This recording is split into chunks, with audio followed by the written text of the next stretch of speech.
Doing the same thing, and now we're going from the rear to the front. If you look at this first plug, again, we're seeing that there's some carbon on it, which is fine, all things considered, but it is chalking.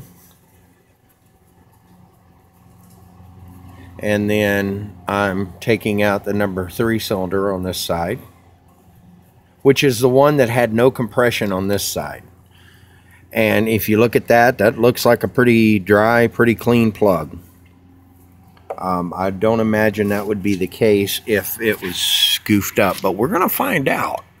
I know the first, or I know the front 2 and the 4th cylinder on this side was okay. So when I put the compression checker on, I'm actually going to start at the front anyway and just re-verify my readings. And since these plugs are all coming out looking like the other ones, I'm going to go ahead and pause this while I get ready for the next step. All right, number 1 cylinder on the port side of the engine. Originally, this showed me a compression of 105 pounds, and now it's showing me 125. All right, well, that was just a little under 125, and this is just right at 120. Let's see, 5, 10, 15, 20, so 119, so 6 pounds. Not bad. I imagine this will clear out more as the engine runs. Okay, the number 3 cylinder that had less than 50 pounds when I first tried this, and I want you guys to see where the thing is. After running the engine, that has come up to where it's equal with the other one. It's around 119 or 120 psi. Again, I expect this to come up a little bit better too. So let's go to number 4. Okay, number 4 on this side is showing right at 125 psi. Not shabby. So now we know that the port bank is good. I'm going to go ahead and move over to the starboard bank. Okay, now we're on the starboard side of the engine, the rear bank, about 120 psi. That's good, especially considering the rear bank on this one had almost 0 compression whenever I first checked it. Okay, here I've got one that's about 127, 128. This is the number 3 cylinder on this side. Not gonna really bitch that much. 8 pounds difference between my lowest and this one isn't gonna kill the motor, and I imagine that it'll get better with time. Okay, the second cylinder on this port or starboard bank was only around 75, and this cylinder is around 115. So that indicates there may be a problem here. Just going to have to research it further.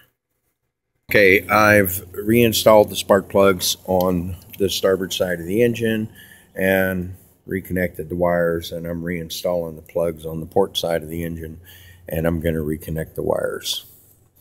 So far, I'm not overly disappointed in the results. If you look, you'll see there's some damage to the heads.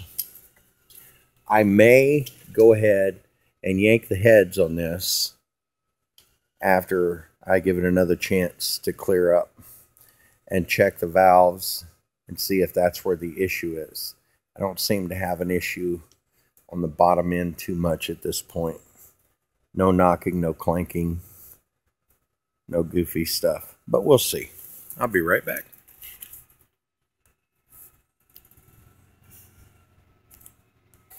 Okay, now everything's back together. A little more running, a little more goofing off will be kind of cool. We'll see what goes on. Give it a chance to clear out some more. Maybe try some more Power Tune, which did a wonderful job so far.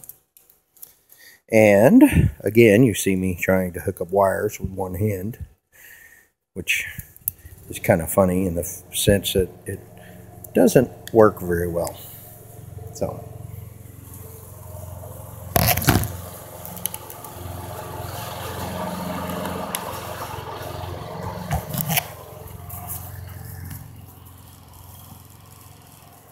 I have, here we go. my fake fuel tank set up. Go over here. A little bit of a push. And then we come over here and... oh, that wire's loose. Pardon me for a moment.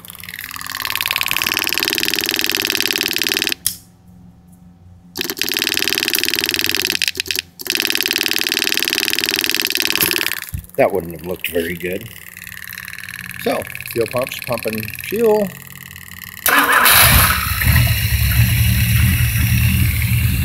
And there she runs.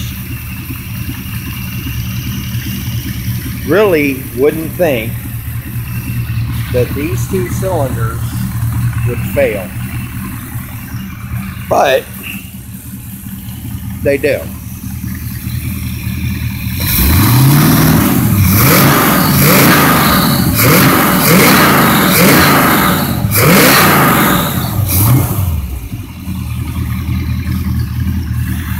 And there you have a proper video of the 15-year-old boat engine doing its thing in the shadows, and my trusty assistant here by my side. Good day.